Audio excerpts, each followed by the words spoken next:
everyone, and welcome back. Today we're diving into something a little bit unexpected. Yeah. The upside of peer pressure. Okay. I know, right? We usually think peer pressure is a bad thing. It can lead us down the wrong path. Right. But what if I told you that peer pressure can actually be a force for good, even boosting our self-esteem? Yeah, it might sound counterintuitive. It does. But stick with us on this one. We've got some fascinating research to share with you. Yeah, and some pretty interesting sources too. Before we jump into the good stuff, though, Okay. maybe we should talk about the negative side of peer pressure, right? The one we're all familiar with. Absolutely, yeah. To really understand how peer pressure can be positive, I think it's important to first acknowledge why we are susceptible to it at all, right? Yeah. So, think back to the classic Solomon-Asch conformity experiment. Oh, yeah, I've heard of that one. Do you remember those participants who were convinced the line was longer just because everyone else said so? Oh, yeah, that's crazy. That experiment was wild. It really shows how powerful group influence can be, Yeah. even when you know it goes against what you're seeing with your own eyes. Yeah, and it really speaks to our innate desire to fit in, to belong, right? It's like Leon Festinger's social comparison theory. Okay. We're constantly comparing ourselves to others Oh, to yeah. figure out, where we stand, what's acceptable, is expected of us. So it's almost natural then to be swayed by what our peers are doing, Right. what they're saying. I mean, we are social creatures after all. Precisely. We need to belong. Yeah, and the key is understanding how this tendency to want to fit in can be harnessed for good. Okay. Because while it can lead us down the wrong path, Yes. it can also propel us toward positive growth, especially when it comes to building self-esteem. So how does that work? How does this wanting to fit in and be part of a group actually help us feel better about ourselves? Yeah, well, one of the sources we looked at breaks down how peer pressure actually influences the 6 core elements of self-esteem. So that's self-efficacy, Okay. self-worth, self-confidence, self-determination, self-acceptance, and then finally, overall self-esteem. Whoa. Okay, there's a lot there. Let's break that down a bit. Okay. Take self-efficacy, for example. Okay. So that's all about feeling capable, right? That I can do this. Exactly. Yeah, and the source actually points to something called social learning theory, which was developed by psychologist Albert Bandura. Okay, I've heard that name. And he argued that we learn and grow not just from our own experiences, but by observing and interacting with others. Right. So it's like if we see our friends succeed at something, Yeah, we start to think, well, maybe I can do that too. precisely. Think about a time that you saw a friend conquer a fear or learn a new skill or achieve some goal that they set for themselves. Yeah. Their success is so motivating, right? Sure. And it shows you that anything is possible. Totally. That makes a lot of sense. Seeing someone else do it first can give you the confidence to try it yourself. And that's peer pressure subtly influencing your sense of self-efficacy. Okay, I get it. But what about self-worth? How does peer pressure influence that? Think about a time you collaborated on a team project, Okay. and everyone's contributions were valued and celebrated. Yes. That feeling of being a valuable part of something bigger, Yeah. of your efforts making a real difference, that's a powerful booster for self-worth. You know what? That actually reminds me of when I was in a band in high school. We weren't going to win any Grammys or anything like that, but when we nailed a song all together during practice, Yeah. it felt amazing. It is. Yeah, it's that feeling of collective accomplishment. Right. That shared success that directly feeds into your sense of self-worth. Right. And the source suggests that this dynamic also extends to self-confidence as well. Self-confidence. But isn't that more about trusting your own judgment, your own abilities? It is, but the source argues that healthy competition or collaboration within a group can actually strengthen that trust. So think about it. When you're bouncing ideas off of others, getting constructive feedback, or even engaging in friendly debates, you're refining your thinking. Right. So it's not about just blindly following the crowd. It's about using those interactions to help you make better decisions. Yeah, to develop your own inner compass. Yeah. Okay, that makes sense. But what about self-determination? Okay. That feels a little tricky when you're talking about peer pressure, right? It can be, especially if that pressure feels coercive or manipulative. Yeah. But when the group dynamic is supportive and respectful, peer pressure can actually encourage self-determination. So think about a group of friends Okay. deciding on a weekend activity, right? Right. Everyone shares their preferences, compromises are made, and a decision is reached that everyone feels good about. So it's about respecting everyone's individual choices Yeah. within the context of the group. Exactly. Okay, that makes sense. And this brings us to self-acceptance, Okay. which might seem like the most personal element of self-esteem. Yeah, for sure.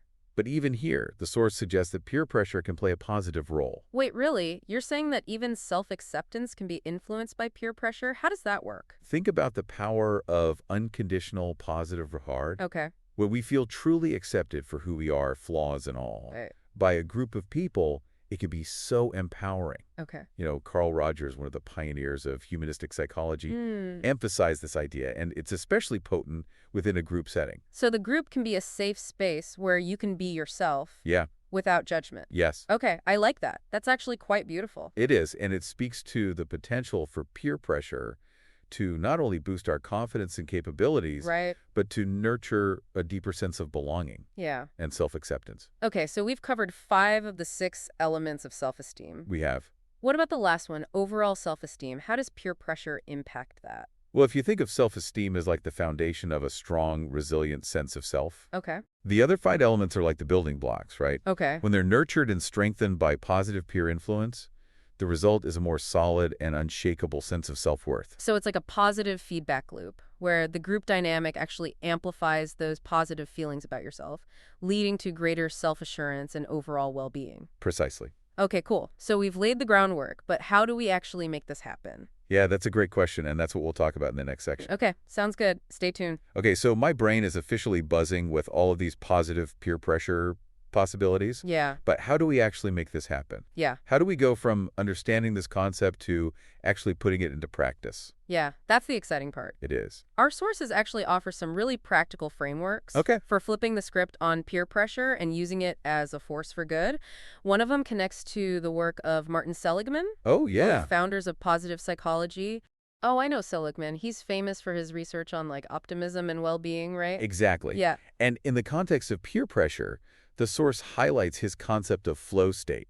Okay. That feeling of being completely absorbed in an activity where time just seems to fly by. Oh, yeah, totally. Like when I'm lost in writing a really compelling script or, Yeah, deep in conversation about a fascinating topic like we are right now. perfect example. Yeah.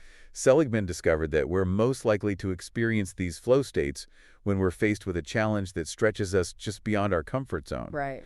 But we also have the support and skills to rise to the occasion. Hmm. And that's where the magic of positive peer pressure comes in. Okay, so a supportive group can help us find that sweet spot between challenge and support, Exactly. pushing us to grow, but also giving us the encouragement to succeed. Exactly. Think about like a sports team or a study group Yeah. or a group of friends tackling a creative project together. Okay. That shared sense of purpose, Right. that healthy competition, the mutual support, Yeah. it all creates the perfect conditions for flow where individuals and the group as a whole can achieve incredible things. Right. And in those flow states, we're not only more productive and engaged, but we're also building our self-esteem along the way. Yeah. We see ourselves as capable, resourceful, part of something bigger than ourselves. You got it. And our source takes this even further, Okay. connecting it to the work of Peter Senge and his concept of the learning organization. Learning organization. Okay, I'm not familiar with that one. What is that? Yeah, so Senge argues that for organizations to truly thrive, they need to become places where people are constantly expanding their capacities Right. to achieve their goals. Okay. And guess what one of the key ingredients in this transformation is? I don't know what. You guessed it, peer pressure. For pressure at work. Okay. Right, I know, right? Now that can be a minefield. I mean, Yeah. haven't most companies spent years trying to move away from that cutthroat competition? It's not about cutthroat competition at all. Right. It's about using the power of the group to foster collaboration, innovation, and continuous learning. Okay. So Senge outlines 5 core disciplines for building a learning organization. Okay. And each one shows how peer pressure, when used correctly, can be an amazing asset. Okay, so give me those 5 disciplines. Okay, so the first one is systems thinking. Okay. It's about understanding how everything is interconnected, how our actions in one area can have ripple effects throughout the whole system. Okay. So in a learning organization, peer pressure encourages people to think beyond their individual roles Yeah. and to consider the bigger picture. So it's like shifting from me thinking to we thinking. Exactly. And this ties into the second discipline, Okay. which is personal mastery, Okay. which is all about individuals being committed to their own continuous learning and growth. Right. So in a supportive group, that peer pressure can motivate people to step up their game, Yeah. invest in their development, and strive for excellence. Right. So it's like having a built-in accountability partner, but one that's driven by encouragement and shared goals, not judgment or fear. You nailed it. I like that. And then we have mental models, Okay. which is all about challenging those assumptions we carry around. Yeah. being open to new perspectives Right. and recognizing that our own understanding of the world might be limited. So being willing to admit that we might be wrong. Yeah, to have our minds changed. That can be tough.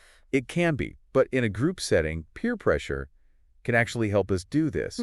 We're exposed to diverse viewpoints. Yeah. We have to articulate our own assumptions clearly, Right. and we create space for respectful debate and dialogue. Okay, that makes sense. What's the fourth discipline? Okay, the fourth one is shared vision, Okay. and it's all about getting everyone aligned on a common purpose, Yeah. something they're all passionate about achieving. Right.